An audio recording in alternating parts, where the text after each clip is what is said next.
Welcome to the ImAssuming podcast with Ija Mohan. Today I have Chak Onn Lau. Chak. Chak. Chak. Chak, I think one of the... Actually, I have to wave at you because, funnily enough, this is the first podcast I'm doing remotely. So I've revealed my grandfather's status with you lah.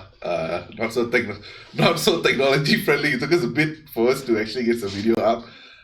Thanks, Chak, for holding my hand through this process. Do you feel like, having been in Cilisos, and I do, and forgive me if my observation is wrong on this lah, but I do see Cilisos as a way to make news more relatable and more breaking it down so it's easily consumable lah, right? And that's pretty much it. Right. So in the sense that, which also means that you will have, I would assume, you will have engagement from a wider audience lah, as opposed to people who think they're sophisticated enough to understand the subject matter. You're kind of breaking it down for the masses, right? So I also see kind of the masses, I suppose. I don't know how you look at it. So I also would assume that your feedback loop is also maybe a bit wider than most lah, right? How do you handle comments, social media comments, and all this, especially the I imagine it's like hateful stuff also like coming on the comments and all that. How do you all manage as a rule? I think so basically your description aside I think is spot on. The only other thing that I would contribute is that we also try and push new ideas that have not been fully explored to people. Okay. So sometimes when people miss a particular angle of news they heard already. So it's something that you heard already, but you didn't understand it fully. So then we'll try and reveal that, to reveal new viewpoints. Okay. So with regards to criticism, and you're going to be on social media, you're going to get some criticism, right? And I feel that the mistake that a lot of people make is that they apologize too easily. The minute you apologize, you're saying that what you did was wrong. And often that's not the case, I think a lot of brands out there, like they publish something even mildly kind of controversial and two people find it offensive. I mean, social media is big enough that no matter what you publish, somebody is going to find it offensive. Yeah. And because of those two people that find it offensive, then you apologize. Then suddenly what you did becomes wrong to the other 98% of people out there. So it's that kind of cancel culture that's going on right now as well. It sucks. A friend of mine asked me earlier on when I started this podcast, like, how are you going to manage haters lah? Because if you're doing anything, if you get any kind of traction, you're going to have haters lah. That's just the reality, right? Yeah. And my reply to him, which I don't think was a satisfactory reply. My reply was why must I engage? And I know I sound very stupid for saying it lah, but I don't feel there's an obligation for me to engage with someone if they are being hateful. Why must I engage? In the sense that why am I obligated to engage with anything? And I don't know whether that's the right way to do it or that's a fair way to do it, but I don't feel that obligation that, hey man, just because you post up a video, somebody comments something, that you have to respond and engage with this person. I don't feel that obligation. But then again, I don't know what I'm doing. So I don't know whether it's the right move or the wrong move, right? How do you see something like that? Right? I would partially agree with you. I think there's a category of haters called lost causes, and we would not engage with them, or we would try to highlight in as polite or neutral a way what are the faults in their arguments. I mean, okay, sorry. First of all, let me say, if we make a mistake, we'll apologize for it. No issues, right? If we agree that, we screwed up, we'll apologize for it, which we have done before. Okay. But sometimes, you're going to get people that just complain about everything, right? So we'll try. We'll say, the article had this in here, or, and then hopefully you can build up a fan base of people who actually support what you do. In our case, actually, I really love our fans. They don't just protect you, but they protect you constructively. They don't just say, hey, what the hell's wrong with you, man? Why didn't you remember? I said, hey, bro, just read the article. This part got this. So they actually engage in a polite way. So hopefully some of these people can actually reflect. I think there's one thing that I constantly try to do on social media in my personal engagements is that I always reflect, is it just my viewpoint? Does everyone share the same viewpoint? Are there contrary viewpoints that I might not be exposed to that, and try to improve myself along the way. I mean, I'm 41, right? Like, you could say, oh, you're 41, you've done all this already, so just go ahead and keep doing what you're doing. But I think we should all keep growing up. So keep learning new perspectives. Your viewpoint is very poignant in the sense that it has taken a while, but even I realized that as smart as I think I am, everybody in the world thinks they are so smart and they are right. I mean, nobody deliberately does something that they believe is wrong, right? So even the biggest... You just have to look at our parents. and so clear. So in that sense, right? In the sense that if we are all right, and I know it's if we are all, or we all believe we are right, then who is wrong in that sense, right? And who's going to admit wrong? Who is going to kind of be willing to do any type of compromise, right? So I think my earlier observation or my earlier stand of why do I have to engage stems from that in the sense that, if you think you're right, you think you're right. If I think I'm right, I'm right. There is just no point in us arguing over this. I am not championing any type of cause, right? I mean, if I'm trying to champion something and I'm trying to win over people, blah, blah, blah, maybe I feel the obligation to go out there and evangelize an idea and whatnot. But if I'm not really bothered about that, then why do I have to? Because if you don't bother to listen to me, then why should I bother to listen to you? It's a very weird... But that kind of drives you further apart, So, I think that, I see that maybe it's the threshold at which you would consider somebody a lost cause. Yeah. Okay, I've always had this funny conversation with some of my closest friends, because I think this kind of conversation you only have with your closest friends, because if you don't, you just sound like a bigot, right? So I always had this conversation where when we talk about race, right? I always tell my friends, are we racist if you talk about race? Or are we racist if we don't talk about race? Because some people say that, hey, you cannot say that, you cannot say, hey, Chinese are Indian or Malay, you cannot say that, right? Is being so afraid of mentioning race, is that being racist? Or is talking about race openly, is that considered racist, right? So for me, I find it very weird, because if I say, Baga, you Chinaman, to my friend, right? People might say, hey, very stereotypical racist statement. I say, but no, it's just, I'm Indian, he's Chinese. If you're making fun of a friend, if he's a total stranger and I'm demeaning him, I should go to hell, right? But if it's between friends and we are just having fun, shouldn't that be allowed So that's where I kind of so what is really, when it comes, especially race, what is racist, right? In the sense that... we had a discussion in the office about this, I think about 3 years ago, where I asked the entire office, at that time it was about, I think, 10 or 12 people, what are the differences between racism and generalization? All Indian people are darker than Chinese people. Racist? I mean, come on, right? Right? Women in general are not as physically strong as men genetically. I mean, that's not a sexist statement. That is a generalized statement. So we kind of gravitated towards what racism is when you don't allow for exceptions to generalization. Oh, he's Indian, so he must be that, but he cannot be. Correct. No exceptions, right? He has to be, otherwise he's not Indian, If you say Chinese people in general are money-minded, I would wholeheartedly agree with you, right? But if you say all Chinese are money-minded, then I wouldn't, because you're not allowing for exceptions. So I feel that is the point at which we become racist. Not to not talk about race at all. I mean, for God's sake, come on.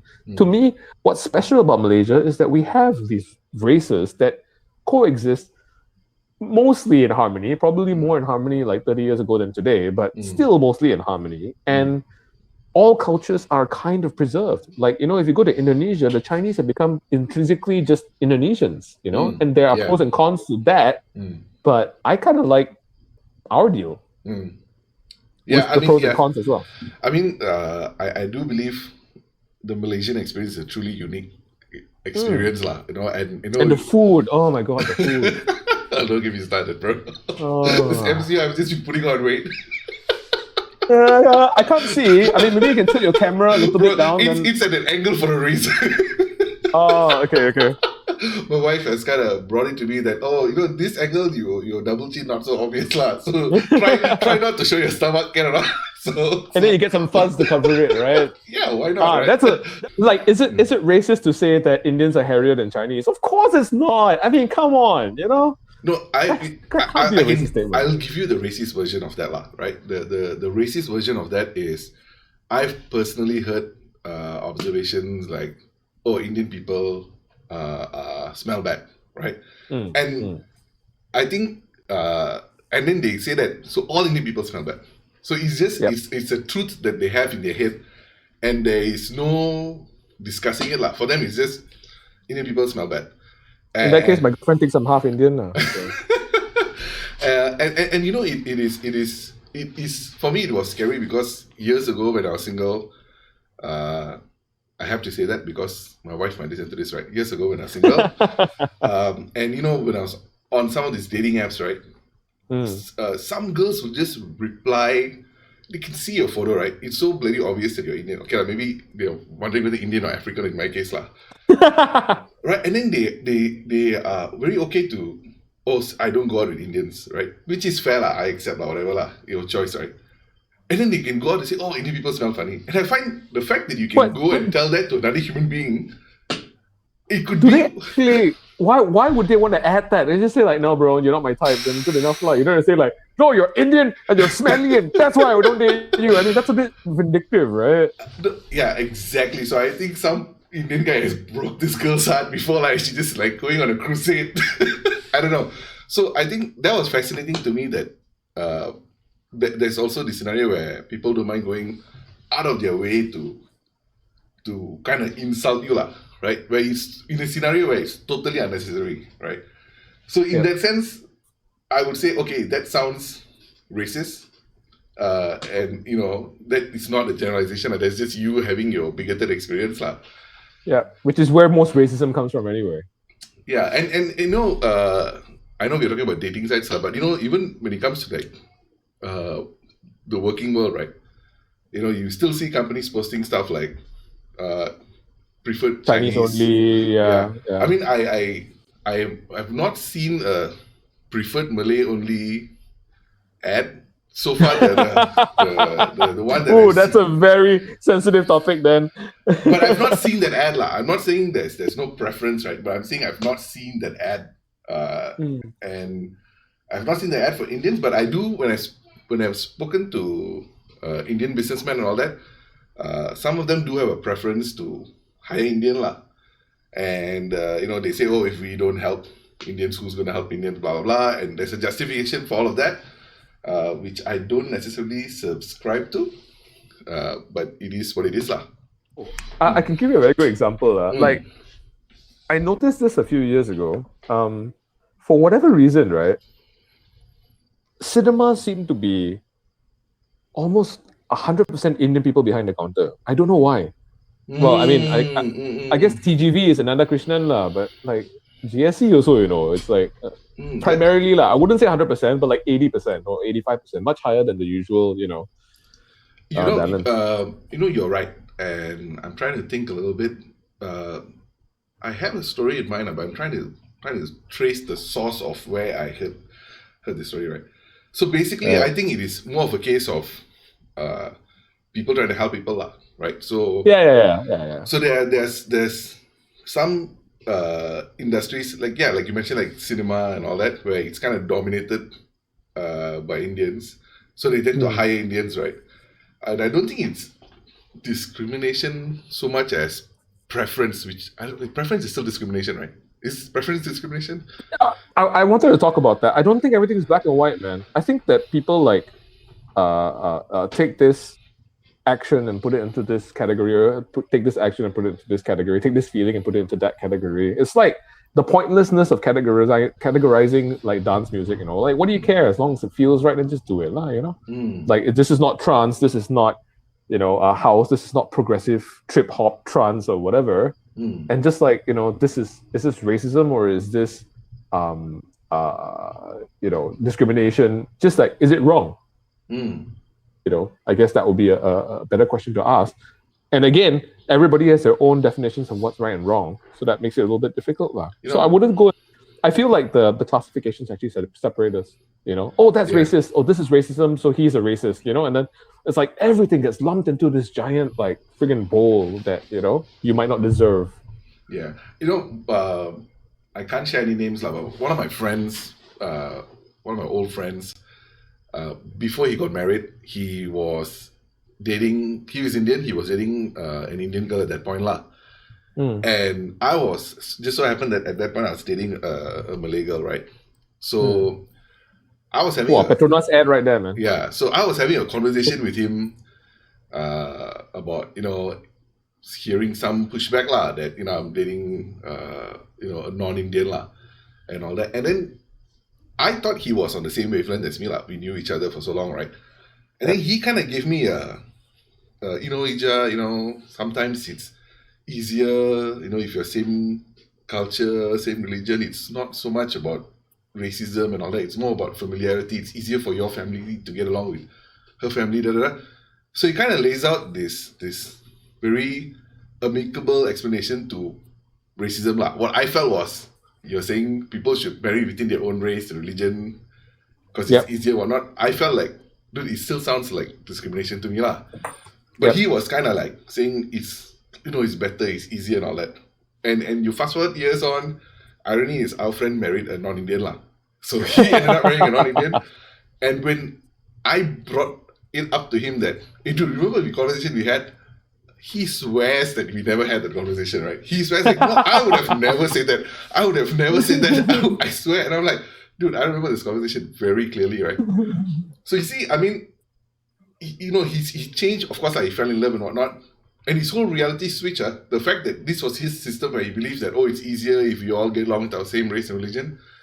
And just because he found the woman of his dreams and whatnot, the whole reality of his disappeared or changed. And then he's like, I would never say something to you. That's bullshit lah. He say, but I mean, he's not wrong, right? In the sense that I think what you mentioned earlier, right? In the sense that you must allow exceptions, right? The fact that those kind of statements, especially when you apply it to our parents' generation, right, removes the exception lah. Because the exception is always somebody else. It's always like, you should date somebody in your same race or same religion and blah blah blah. And no, how about that person who married this person, or that person who married somebody else, and they are different lah, there's different scenarios lah, but it never applies to you, right? So my worry is when these kind of scenarios come into play, I think, how do I explain this to you? Okay, let me try a better way, right? I think it's very hard for us to point out a person that we know who we can single out as, this guy is a racist motherfucker, he's Hitler, right? I don't think I personally know anybody like that lah. There might be people, there might be sleeper Hitlers that I know, but they're all in parliament. So I don't think I know anybody who is racist and evil, right? But even people who I consider who are good, smart, kind people can have this kind of preference of, I don't think Indians should marry non-Indians, or I don't think Malays should do this, I don't think Chinese should do that. And these things kind of, I think, it permeates this whole separation lah. There's this whole, I don't think people are doing it out of hate. It's just preference lah, but I think it kind of filters down to a way where it doesn't help the cause of unity and whatnot lah. Okay. I think that we need to stop thinking in terms of extremes, of a 1 and a 0. Like, you're racist or you're not. I think, to be honest, there's a little bit of generalization in all of us. Yeah. We use generalization on a daily basis. I agree. Yeah. Walking around in Bangsa is safer than walking in Petaling Street. That's not because we saw a crime, but because of what we heard. Yeah. Like from other people. So we're making generalizations all the time. So in general, if you looked at a guy walking in Petaling Street and you clutched your handbag a little closer versus the same thing happening in Bangsa and you not clutching your handbag closer, then you're kind of showing that you have predispositions to making life decisions, right? And if you call a person that does that a racist, that is going to make that person not want to engage with you in any meaningful way. So I prefer to think of life in terms of black and white and grays, right? And the gray in the middle, what we try and do, what I feel that I try and do every day is I try to move the needle of gray, the definition of gray, in one particular direction or the other. Not to move it, swing it to white or swing it to black. Nothing can be completely white, nothing can be completely black. Everything is gray, but it's just what's the definition of gray. So say, for instance, environmental conservation, right?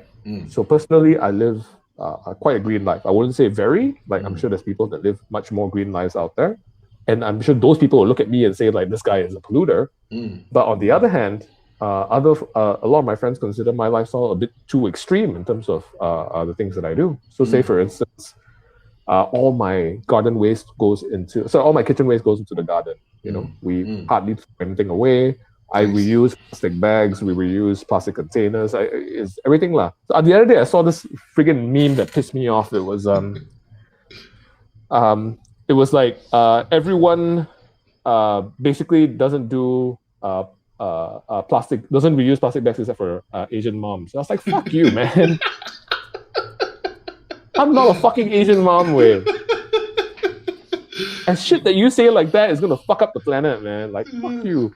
But it's but we all we all grew up with all our drawers stuffed with plastic bags that my mom never threw out. Every container, every bag. I still have some, man. So when I think I saw something to the effect, but a while ago, where people were talking about pollution and plastic bags and all that, and some fella made a quirky remark like Asian moms. I think Asian moms especially was where every single plastic bag they've ever bought is still in the drawers. So there's no way we are not the ones polluting the ocean. I thought it was kind of funny. But the truth to it is, I think I don't want to say our generation, but because fairly you are a bit more tech friendly than I am, obviously. But dare I say, our generation, I suppose we are a lot more nonchalant to this kind of stuff lah. We do. I think the general attitude is more about. I think our parents' style is the pen that they use can be 30 years old, they'll still be using the same pen, right? But nowadays it's more of a use and throw life. Oh, no more, get a new one, just throw by. It's more of a consumer-centric kind of attitude. I don't know, right? So I feel like as much as that joke is funny, it's not so. I think we have to make a concerted effort to move the needle lah. Like imagine if I called out people by saying that you guys are ruining the planet. That's not going to move the needle. That's going to move the needle the other way. Yeah, I mean you are right, and I think thank God for the US and Trump, Republicans and Democrats to really amplify this idea of how the left and the right, where you just call out each other's weaknesses. Oh, you're racist. Oh, you are left, you are right, you are communist and all that. And you realize that it serves no purpose. There's no discourse. There's no real... a Democrat doesn't vote Republican. Republican doesn't vote Democrat. You're just creating this thing about... You're just hating on one another, right? And Sorry, I missed the part. Why you're thanking God for Trump and the Republicans again? Why thank God? It kind of amplifies the idea to me that, just because... and going back to the earlier point of, you don't have to engage with people just because they have something else to say. Like in the sense that the fact that you think you're right, you're yelling at people who you think you're stupid, but nothing really changes, right? Yep. So it is better, like you're saying, to try to live in the gray and try to relate to someone and try to get them to understand, hey, if we did this a little bit more, it's better for all of us. Like, instead of saying like, oh, you don't recycle, you're an asshole, right? So in a way, the minute you label people as, the example of Democrat Republicans, you're just choosing sides, right? And they shut down. You've lost them. You've lost them. And I don't think it is I don't think it's that bad here because I think generally Malaysians, we are all tired of our politicians, lah, right? There's, we have so many factions now. It's no longer. It used to be UMNO It's and disgusting. Barisan, and now it's so disgusting. It's you don't know who is going to come up with the new party now. I donated to Site Sadek. It's usually against my policy to donate to political parties, but I thought that something that was multiracial, that was from a minister in the cabinet, a former minister, that's a first lah. So I chose to support that. Not so much the party itself, but the idea of party. Yeah. I think one of my previous podcasts, Kavin J was mentioning that I echo your thoughts in the sense that I think this is a step in the right direction. I don't think this is the answer to all our problems, but a Malay Bhumiputra politician to openly state that this is a multiracial party, I think that's a bit of a big deal. Because usually these things are not spoken. Usually it's, this is a race-based party, we blah, blah, blah, right? So for somebody to say that, I think it's a step in the right direction. But Kavin, he was mentioning, which I didn't think about, he was like, this is very discriminatory because he's youth. What's the definition of youth, right? So is he allowed in his 40s or late 30s? Am I considered youth? When do I expire from being able to join this? So he feels that, okay, it's a multiracial party, great. But when you're branding yourself as a youth party, right? So if you are not, what is the cutoff to support a youth party? What is the age cutoff? I'm right now Googling how old Kyrie was when he left UMNO Youth. I think that would be the answer. I think the traditional youth was below 50, 45. Yeah, possibly lah. So he's right. He's not wrong. Yeah. So in that sense, I never thought of it from that angle because we will all like to think we're all young when we hear these things, right? And I was like, by declaring as youth, it also discriminates against a large section of people. Suddenly it's like, if I'm an old man, suddenly it's still that identity politics, which I didn't see, honest to God, I didn't see it. But somebody like Kavin J, he's like, dude, it's still discrimination, right? I'm like, oh shit, I didn't even realize it, right? So that'll be it's a youth party, like he's saying like a youth party is like a Malay party, it's like a Chinese party. I guess. So, but I guess as these guys grow older, the party evolves, hopefully. I think that there's some branding to it. I think somebody trying to do something different, which looks noble. I don't know what's the eventuality of it. His efforts look noble, so I don't know, give the guy a shot. What we always hope for is like, when somebody starts this, it kind of warms the waters for other people to follow. And that's the needle movement that I was talking about, If nobody started it, the conversation would not even happen. But now that it has started, there's people talking about it. You and I are talking about it, So it warms the waters for everybody else. Dude, when Pakatan won in 2018, I was really thinking somebody like KJ would use this as an opportunity to start fresh. Like imagine like KJ, Rafizi, Nurul Riza and all coming together to progressive front, right? I thought that would have been freaking awesome. Of course, I was hallucinating. I was, I was like, man, these people that'll be a great way to restart from UMNO's loss, and then you realize that they can still come back in power in other ways. They don't need to win elections. Interesting. How did we slide into politics? Not my favorite subject, but you brought it up, man, not me. I think I brought up. Oh my God! Wait! Check this out. I went to the UMNO Youth website, just so you can see. It's very apt. It's the truth, bro. Oh God. I think one of the reasons I actually reached out to you, probably why we initially reached out to you, was I was following your posts about fake news, mistruths, misreporting, false reporting, and the reason, coverage. The coverage, right? And the thing I'm reaching out to you is, I'm not sure whether it was the coverage previously, but I have in the past, I have seen you publicly call out I don't know whether it was still the coverage lah. I don't want It to was the lose coverage. It was the coverage. But I've seen you in the past years, like calling them out flat out on Facebook, like calling them out for clearly lying lah. There's no other word for it. Like, clearly lying in the news, right? And the first time I saw it a few years ago, I was like, dude, people do this. Like people actually can flat out. You hear all this fake news, and you just think it's an idiocy of the Americans, right? And then I was like, oh, you can do that over here. And I thought, okay, like you call them out, probably it's done and over with, right? And you kind of see that it's like a business model for them. It looks like, and it looks like it's perpetuating, right? So for the uninitiated, which probably I'm the uninitiated, right? What was it? What actually happened? Just to give a simple overview, just to understand. Okay. I think it's very important to first analyze the sources of fake news. There's two types of fake news out there, in my opinion. There's fake news without there's fake news that's purely for profit, and there's fake news with an agenda. Okay. So fake news with an agenda is like, what's happening in the US now to swing the election. They publish news that is obviously trying to make the Democrats look bad and trying to make the Republicans look good. So that's one type of fake news where, it's insidious and, it has a very clear agenda to move an election, to get you to buy something, whatever, or to turn you off a competitor's product, so on and so forth. Now, the other type of fake news is a little bit more confusing for the general person. Like, something like, 3 Malays rob a Chinese woman in Ampang or whatever, right?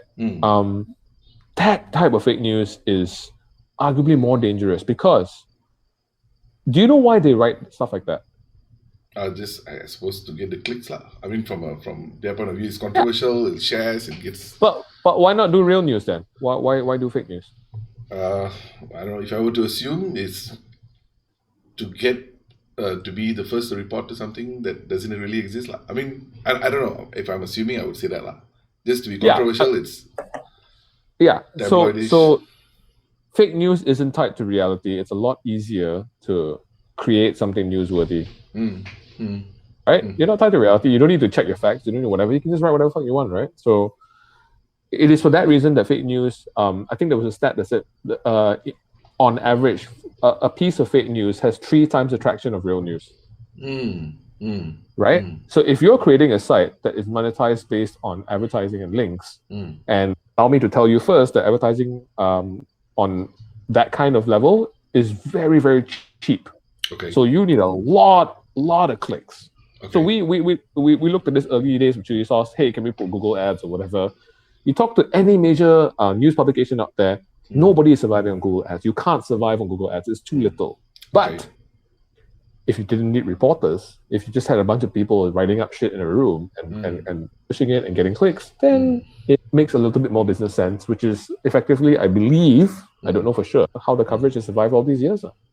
I mean, I know there's a lot of clickbait sites, not news sites, clickbait sites where they just buy domains and they're like, for heart medicine and all that, and they just by sheer you Google search and traffic and all that, and they make their AdSense from that. I know there's a little bit of a black hat trick that people use just to make money from Google, right? AdSense and traffic and all that. But I've never actually connected that this tactic would be used for what they claim to be a genuine news site lah. And I found that very perplexing lah, in the sense that, man, you can get away with doing this, like that was something I found very perplexing in the sense that. Yeah, so I went on a trip to Singapore, and we had the privilege of interviewing a lot of Singapore ministers, and one of the ministers was a minister of information. So at that point in time, Singapore had just launched a fake news law. And the standard argument from a journalist to a politician about a fake news law is that we don't need it because we have defamation laws. If someone's telling a lie, then we can just sue them for telling a lie. That doesn't work with fake news. So this Singapore minister, he actually said that you can't use defamation laws when there's no one that actually got hurt. There's no locus standi and whatever you call it, right?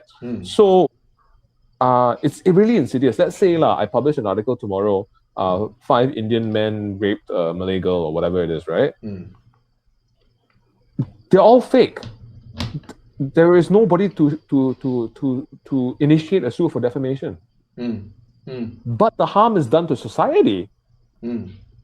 And that's kind of why you need a fake news law of some sort. But if I recall correctly, and you would be the person to know lah, in the sense that before the 2018 elections, our elections, Najib and gang also came up with our own fake news law, basically to stifle people from talking about 1MDB and basically marking even real news as fake news so that they can get you in trouble with the courts and whatnot. Right? There was something like that. Right? Yeah. There was an act, a fake news act, but I don't think they actually enforced it. Is it? Enforced it on anybody that was covering something that wasn't that was wanting to be.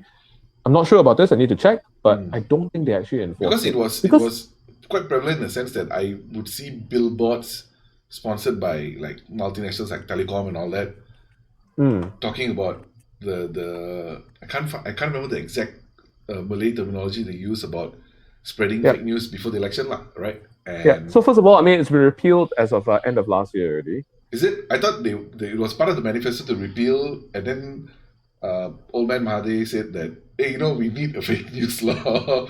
No, it's been repealed already. Okay. Yeah, it's. But again, like you mentioned, I don't necessarily think it's bad. But if it is abused to stifle free speech, then it's bad lah. But the bigger problem is always like, okay, like when Najib was in power and everyone said, oh, our democracy has failed, we need better laws and blah blah blah. Look at what's happening in the US. You have all the laws in the world. You had years, decades, centuries to fine tune those laws, and this can still happen. Yeah, and to the point that when people talk about the US and they say, oh, it's just Trump, right? Everything is just Trump, and the thing that troubles me, in my observation, is the fact that we have all these checks and balances in place, and the US has all these checks and balances in place, to from your senators, and they have their house and all that, and I realized that at the end of the day, they don't care as long as they want a Republican president. All the checks and balances doesn't mean anything, right? The Supreme Court now looks like it's going to be majority Republican. So it's basically towing the party lines. And I think to a lesser extent, or maybe to a similar extent, even in Malaysia, that was kind of what our AG chambers at one point and our judiciary system was all kind of, the system was there. And the system was designed to stop any kind of corruption and misuse of, public funds and all that. But the systems were abused in the sense that, so that's the funny thing is, at the end of the day, if somebody really wants to do something, and everybody in the US's case, the whole Republican machinery is okay with it, right? Because the Republicans, if they choose, tomorrow they can have Trump impeached and out right before the election. If they wanted, right? They have, the power is there, but there's no will in the sense. So it is not so much the system. I think in a perfect world, even our systems here are supposed to work, right? Our rule of law is supposed to work, right? But the executioners of that, the people who are sitting in those positions of power and enforcing, don't always do what we think is the right thing to do. I think the problem is that our institutions are weak and people no longer have faith in them. So I mean, you take something like the Fake News Act, right?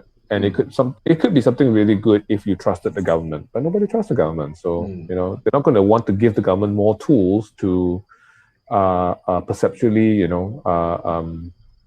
what's the word for it? Clamp down on them. Yeah. And I think especially if you trusted the government, it's a totally different thing. Like what's happening in Singapore, I don't think they have huge objections to the Fake News Act, except the Singapore government does have a reputation of clamping down on media outlets. So, I mean, there is a perception of, I would say, a lot more transparency. I'd say perception and transparency and discourse on the Singapore side of things, especially in politics and stuff like that. There seems to be some kind of decorum and dignity in their town halls and their parliament sittings. It's not so pasamalamish sometimes. But I mean, what I heard from the politicians that actually joined the government for the first time in 2018, I spoke to some of them, and they said that it's very hard to do the right thing in a system that is systemically corrupt. Like everybody wants a piece of something, and to do that, you need to provide something. I'll give you an example. I won't mention names, but I hung out with an East Malaysian politician once before, and he was in the opposition at the time. This was like 2016, and I actually followed him to the rural areas and to see how he engages with to get votes, right? And the typical person in the small kampong, let's say in East Malaysia, right, does not care about who wins the election. Like to them, that's something that happens in a city far, far away. What they care about is who's going to build them a new school, or who's going to build them a new bridge or a new road or whatever, right? And that kind of money politics is systemic over there already, So it's like every year for decades, people will come in every 4 years or 5 years. People will come in, throw them like some piece of candy, and then basically then they'll vote that direction. And that has been the case for 30, 40 years. You can't change that overnight. There's no way. So this politician who was with the opposition also had to find a way to give them some sort of value.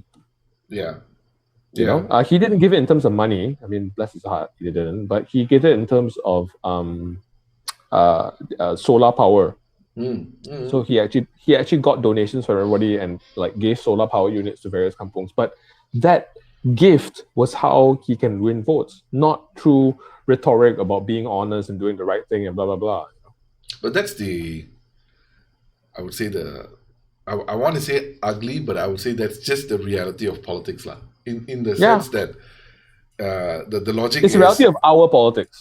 Yeah, but maybe it sounds like the reality of politics everywhere, because even now that COVID is a terrible thing, but it has kind of exposed all this posturing, all these Europeans and Western countries have been doing all this while about how, we are first world, we are open, we are helpful, we are wonderful, blah, blah, blah, and all that. And you realize when shit hits the fan, they are all, they can be very ugly and bigoted as any third world nation you can think of, right? And so in that sense that I keep telling people this, I say, based on how the world is managing COVID, I think Southeast Asia, people don't have the right to call us third world developing, because I think the way we have reacted this side of the world is a lot more mature, a lot more, I think that it takes into account the community more than the individual, right? For the greater good of the people. And I think the Western European countries have just not fared well in that sense. I'm not saying in like looking at total deaths and all that, but I'm just saying in terms of action, how they I don't think mature is the right word.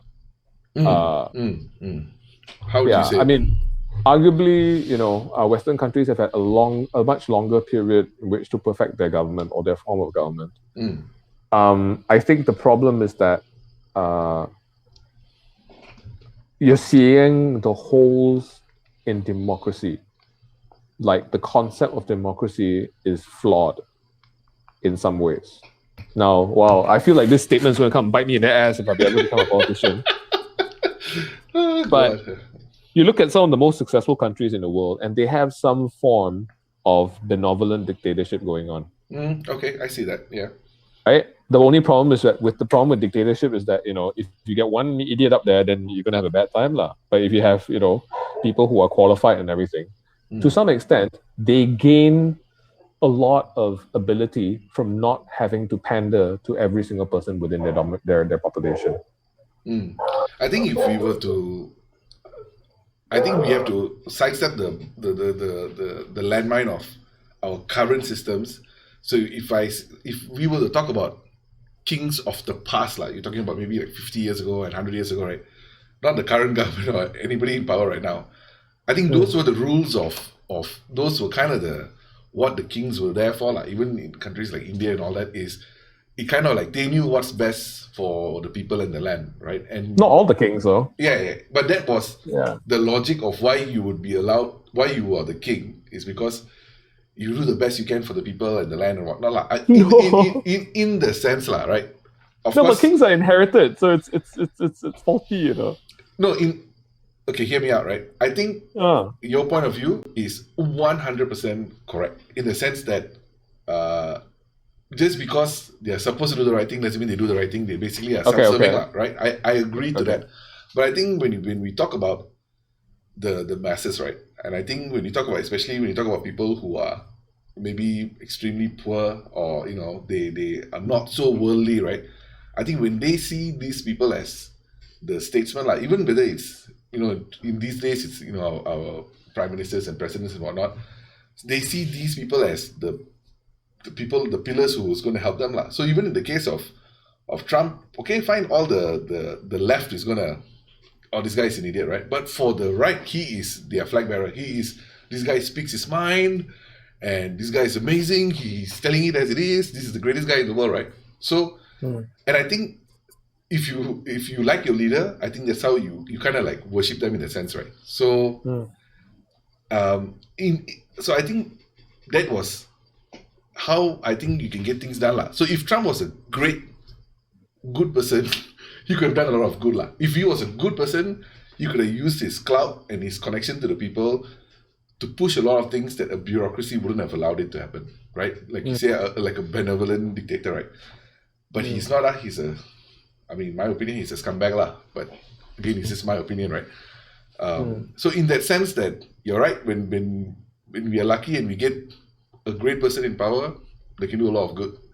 But more often than not, that's not the case, So I'm in agreement that more often than not, we don't get great people in these positions of power.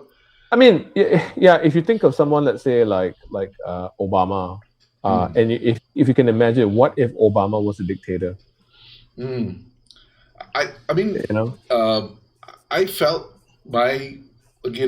politics is not my favorite subject, but I do follow sufficient enough news to feel that Obama he didn't rock the boat too much, I think he tried to make some smart decisions, and I think the big ones he was focusing on is probably like Obamacare and all that. But he didn't do anything controversial to like bring America to massively transform America or anything like that. He was just like, don't fuck it up, right?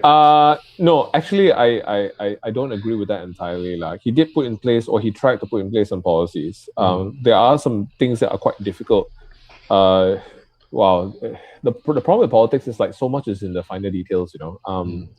It's so much easier to like base it on a generic statement or whatever. But for instance, do you know what a filibuster is? Yeah, a little bit. So a filibuster was basically a concept brought together that made it very difficult to pass any bill in Congress, right? So if you look at the last few presidents, they basically had to sign executive orders to get anything passed in Congress, because you know the Republicans and Democrats are never going to agree on anything. So it's made it really difficult for people to do anything of consequence, which is, you know, arguably a check and balance of democracy. Right. But democracy also depends, in my opinion, the failure of democracy is we have imperfect information and the world's getting more complicated. So, it's a very broad sense, right? Like, democracy assumes that everyone makes decent decisions, but we can't make decent decisions right now because our information is shit. Right? There's so much fake news, there's so much detail, the world is so much more complicated than it was 30 years ago that the average human brain can't, even my human brain can't, you know, like perceive everything that's going on. And because of that, we can't act accordingly because we have imperfect information. And because of that, those decisions are going to affect our democracy, and our democracy is screwed. It's like, I think in Social Dilemma, they said at one point in time, you know, what is the Holocaust? And the Holocaust of information is when technology gets too complicated for human minds to comprehend, and that's how we lose the technology. It's not about like, you know, Skynet and whatever not. It's about the point where technology is beyond human comprehension, and we act according to what technology tells us without even knowing about it. So like you said, like, you know, earlier, like, you know, what kind of content you're pushed and all that kind of thing. We don't think about it. We never think about it. Yeah. Yeah, I actually talk about this in one of my digital trainings where I say like, the ironic thing is that we are spoiled for choice and yet we've lost it. It's very deep, lah. It needs a bit of unpacking. No. So yeah, I can make it very simple. So there was one point in time just before MCO where me and my girlfriend were out at the cafe, and there was a bookshelf. Very strange thing to see in a cafe these days. There was a bookshelf, and I saw an old book about herbs, and I picked it up and I started just flipping through it and reading it, and I was like, this feels really strange. Like, why does this action feel so weird? And I realized it's because we don't do that anymore. We don't pick our own content. Our content is served to us, and we pick from the selection that we have. Your Spotify playlists are all curated. You just pick whatever you want. Your Facebook newsfeed is curated. Your Netflix feed is curated. You're going to see a different Netflix feed compared to your wife, your kid, or whoever. Yeah. So the actual action of going out of that bubble to pick up a piece of content that was not served to you on a silver plate is a very, very strange one, and I highly encourage it if you want. Like, just go to a library or something. How do you counter that in a meaningful way? How can people do anything about it? It's not good or bad, lah, I would say. You don't think it's bad? I think it is very bad, right? In the sense that forget social media and the effect it has on our generation, I loosely say that, and also the younger generation, younger than us. But you see, like even my mom's generation right now, they are in social media. That means they have their WhatsApp groups, their Facebook and all that. And it's really worrying because I found out quite recently that my mom is a Trump fan, right? And I was like, what? You like Trump? Like, what's going on, right? And then she just like, yeah, he speaks his mind. He's very direct. And I'm like, what about everything else? What about, what about him saying, I grab woman by the pussy, right? Like, even saying it is such a disgusting thing to say, right? Yeah. But even my mom is like, she's not aware of it, or it's not real life, it's fake news, it's not true, or I've not heard of it. I saw this Facebook post like this. My mom came to me the other day and she said she hates having these interactions with me, but she knows she has to because I kind of like debunk a lot of things for her, right? So she's forwarded me a video of this fucking idiot. There's no other word I can say, of this dude. I can't remember his name. Is this Indian dude who sent a video in Tamil. And it's kind of spread among like the Indian groups where he's telling people not to do the My Prihatin registering when you go to a restaurant. Like, don't do that. The scanning. Don't put in your name and phone number lah. Then I'm like, that's stupid lah. You should do it because we want to be able to track if suddenly this restaurant has a case, then they can contact you, ma. And she's saying like, this guy, he says, they're gonna track you, then they'll be able to track you. I say that's the point. The point is so they can track you. And then, no, they'll have your information. I said, what the fuck is the government going to do with your phone number? I mean, you're not putting in your IC number, man. You're putting your name and phone number. What do you think they can do with your phone number that you're so worried about? But this guy is like, and this video went viral, and among my mom's generation, with probably the aunties and uncles and all that, right? And they're like, don't register. And the only takeaway is don't register. Because one idiot took the time to record a video and forward it, right? So I'm like, what the fuck, man? Like, what the hell? What's the logic? There's simply no logic. But dude, like you said, I have friends my age or even younger than me who have similar worries that they think they're going to be tracked by the government. And yeah, you're right. I agree with you. It's absolutely the purpose to be tracked by the government in this case, right? But I think another better argument is to actually tell them, whoever is worried about this kind of thing, right? Your name, your address, your IC number has already been leaked. Yes. In 2017, the MCMC got hacked, and basically everybody's phone number, everybody's IC and all that, all is available on the dark web for anybody to buy already. Yeah. You don't need the government to track you already. But that's why we've seen so many scams in the last 3 years because of this data leak. So there's nothing to worry about. At the end of the day, the government knows that you're going to buy bread today. Like, okay, what are you going to do? Right? No, but even something as simple as like COVID is probably the most biggest news in our lives right now. We talk about COVID, MCO, because we're affected by it. Yeah. So even when it's blatantly clear that, hey, we are doing these things so that we can track how the disease is spreading and trying to curb it, right? And so it's, I feel it is. And I don't think our government is great at disseminating information, but even then, I think they've done a sufficiently good enough job that we know, or at least I know that there's a point to this lah. There's a point to why you should register and all that. But even with that, somebody can just put out a video saying that, oh, this big government trying to track you. And I'm like, but that is the point. The point is the government wants to track how this disease, in case...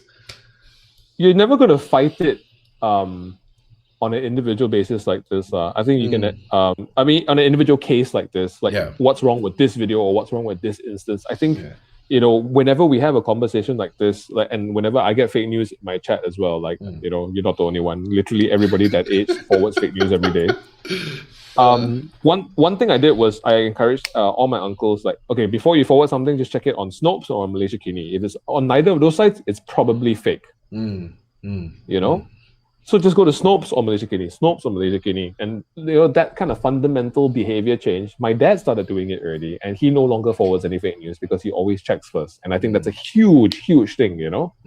Even if once in a while something slips through the cracks or whatever, you've made a change to 80% of the time. So if you have that conversation in future, just we wanted to start a campaign. It didn't actually take off during the MCO. Me and a few other guys, we wanted to start this campaign where if it doesn't have a link, don't share it. Okay, that's the first level. Don't share anything without a link. Preferably, what the good links are and all that sort of thing. But at the very base, don't share anything without a link. That would help so much already. No, even in my little Taman over here, right? So we have our Taman WhatsApp group, and there's massive just sharing of crap, right? So it has come to a point where we came to a consensus even before the MCO that this is for the people. So if the news is not relevant to this Taman, don't put it here. This is not the forum for it. But now with MCO, again, we get a barrage of articles, news and all that. And I've done it a few times where I go in and say, I try not to be rude because I'm usually the young, believe it or not, I'm usually the young guy there. Usually it's a much older same population here. So I'm trying to be respectful. I'm go oh, have you verified this? Whatever they share the article, I just go hey, do you know this person? Is this by you? And I'll just ask this stupid question just to get whether it's a legit, because you never know, maybe it's really legit, maybe the person really wrote it, right? And then 99.99% of the time, it is just forwarded, right? Some people are very smart. You tell them no forwarding messages, they copy paste, and then because you don't get that forwarded thing on WhatsApp, right? So they think they've gamed the system by not having that forwarded thing. But despite me, and I think there's a handful of us in the WhatsApp group that on a daily basis tell people to fact check, right? People still they can't. I think the human nature to share is so intrinsic that they can't help themselves. It's not so much the human nature. I believe, my theory on why the older generation is doing a lot of this fake news sharing and stuff like that, right? Is that humans need to feel useful, and they think that what they're doing is useful. And retired people have less ways of feeling useful than non-retired people. So that's my theory, lah. No, in that sense, I can see where, because I do feel that there's a need to, I'm the first to have this news. I'm the one sharing this news, right? I know this.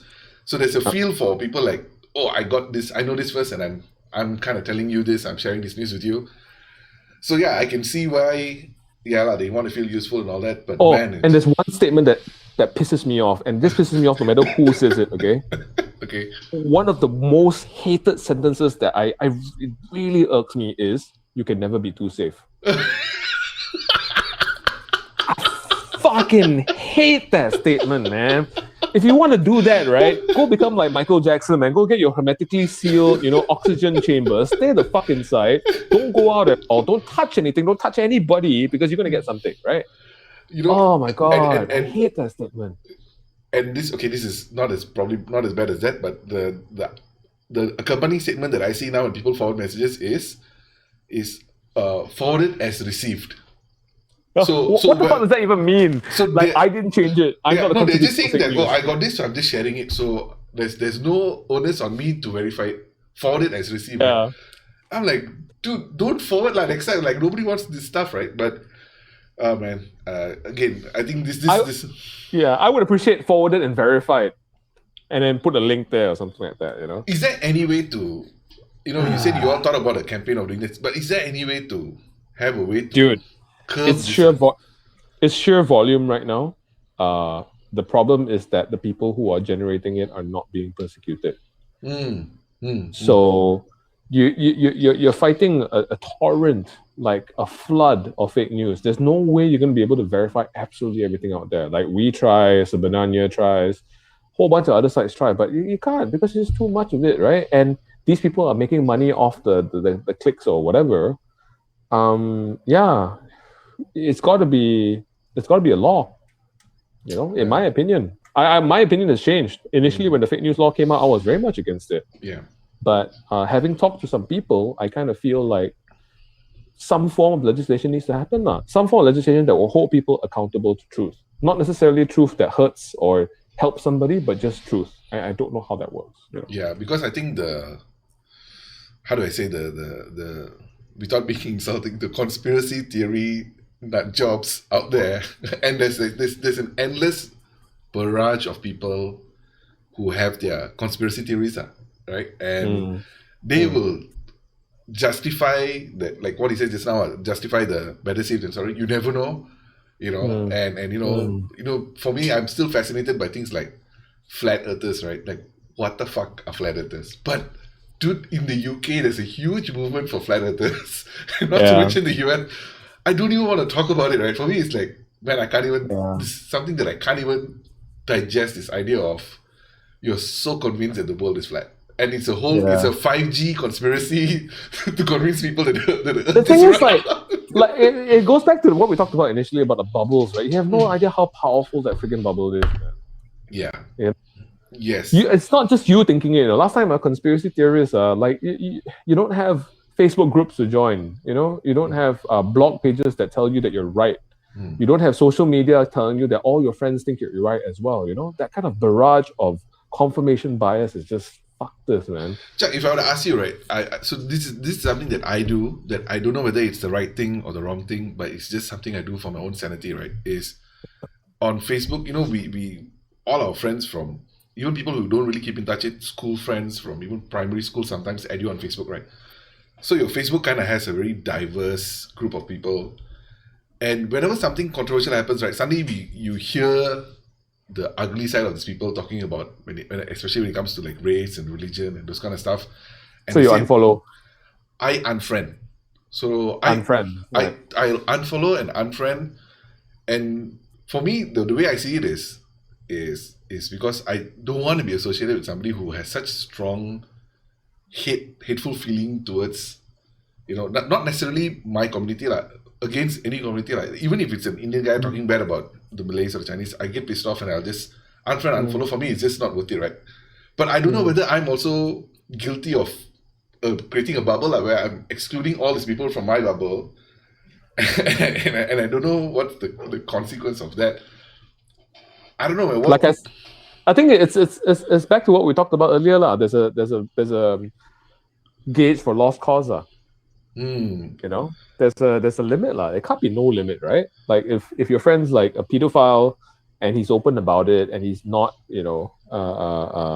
remorseful about it, then you gotta cut that out of your life somehow. But right? You don't feel that even among our generation, I feel like there's this weird Asian sentiment of, hey, you cannot unfriend lah, hey, you're not nice lah. It's like that stupid give face sentiment where, oh man, how can you blatantly sorry lah, dude, you're talking to the wrong guy about that lah. I don't give face to anybody else, so.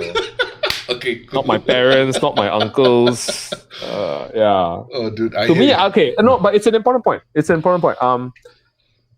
I feel like politeness has consequences. Not saying something has consequences because of that needle thing that I talked about, and I really believe in this whole needle thing, right? It's like if you're not moving it this way, then it's going to naturally move that way. You know what I mean? Yeah. So there has to be some counter, which is why, sometimes even if I feel that a conversation is going to be unpleasant, I try to make it as, I'm not out of my way to piss people off. I'm out of my way to just be honest in my communications with anybody. Recently, a friend of mine did something that I don't think that he should have done. Like I felt like it was bad for him. And I told him, even though it was going to be an uncomfortable conversation, and I said, dude, I'm not judging you or whatever. I just think that this was, in my opinion, that this wasn't the right thing to do. And what did your friend say? What did your friend respond? I think initially he was a little bit guarded. Okay.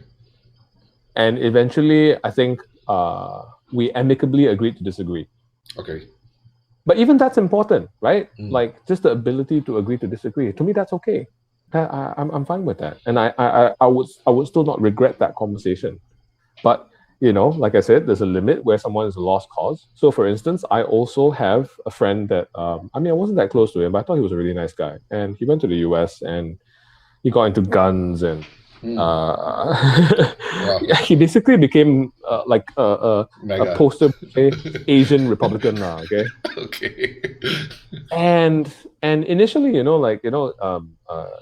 it's pretty obvious that I'm probably leaning slightly more to the liberal side, right? And we had a few conversations about it, and his conversation was so one-sided that I just, at some point in time, I just went like, I can't engage with you, man. Like, there's no point. It's just bad for both of us. So yeah, I hear you, because even some friends I went to college with, who I don't want to mention names, but it was a Malay dude, Malay Singaporean, studied in Sunway here, KL, and then went to the US and then came back. So he's in Singapore, but with this whole George Floyd thing happened and Black Lives Matter, right?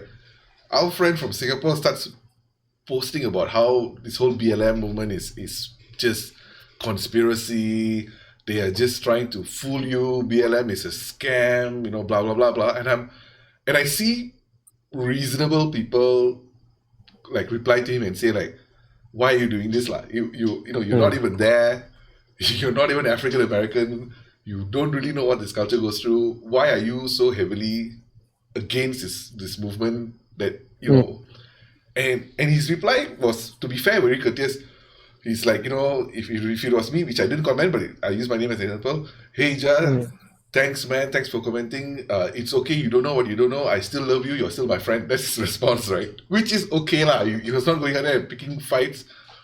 But, I couldn't understand, why are you so interested to push this conspiracy theory from all the way over here? And push I think in that case, right, I would be genuinely curious. Like you actually mentioned that you're curious, but I feel like you're quite emotional about it. Like I would actually be genuinely curious. Like, hey, bro, like I just want to have a discussion. You should invite him on the show, man. Oh man, yeah. I think I would like to think I'm a very understanding person. I would like to think, but when somebody is just saying something, and my worry was, I was reading a lot of people commenting like, why I didn't comment was, many people were saying the things that I would have said to him in a reasonable way. There was no haters on his page. It was all his friends who was asking him kind of reasonably, and his response is basically, you don't know. You just don't know. You're ignorant. This is a conspiracy. This BLM, and this is what the right is trying to do. Communists like this. So I was just like, oh man, this is... the thing is, it didn't seem like what he had to say was substantial enough that I would want to listen to it. I know I sound like a bigot saying that, but it just seems he was very dismissive about everybody else commenting. So I was just like, okay, I'm not going to bother trying to dive into this hellhole. Yeah, I think it's important to confirm whether he's being dismissive. So if he is, then fuck him lah. But if he's not being dismissive, if he's open to having a discourse about it, then I would discourse lah. Yeah, once I remember there was this friend that I really respect intellectually, and this is a really hilarious argument lah. It was about whether or not you're supposed to feed your dog bones. Okay. And I've been feeding my dog's bones since I was a kid lah. Okay. And he was saying that, how can you do that? It's so cruel. And I was like, cruel? How? And he said, like, you're putting the dog at risk of, whatever. And I was like, okay, find me the evidence. And both of us, right? We're still friends and all that, but both of us spent 4 hours sending each other links and, stuff like this and talking and stuff like that. It was a healthy conversation, Okay. And the base argument for me was actually scientific, because I have had dogs since I was 10 years old. That's 30 years of owning dogs, 3 generations of dogs, fed every day. If there was a 1% chance that they could die from bones, I would have 9 dead dogs.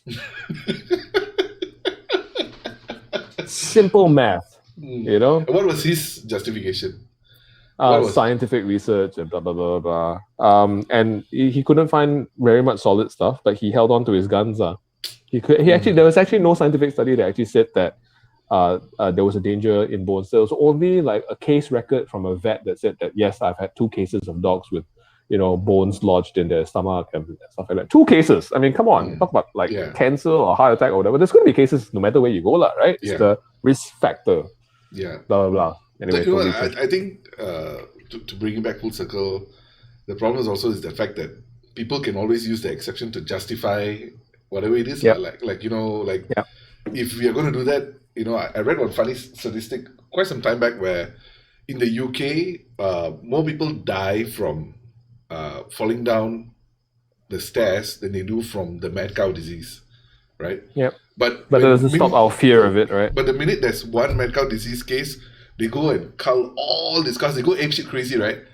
And then the logic is, okay, if you're looking at that scale, why aren't you eliminating all stairs in all homes, right? Because there are more people dying from falling down the stairs, right?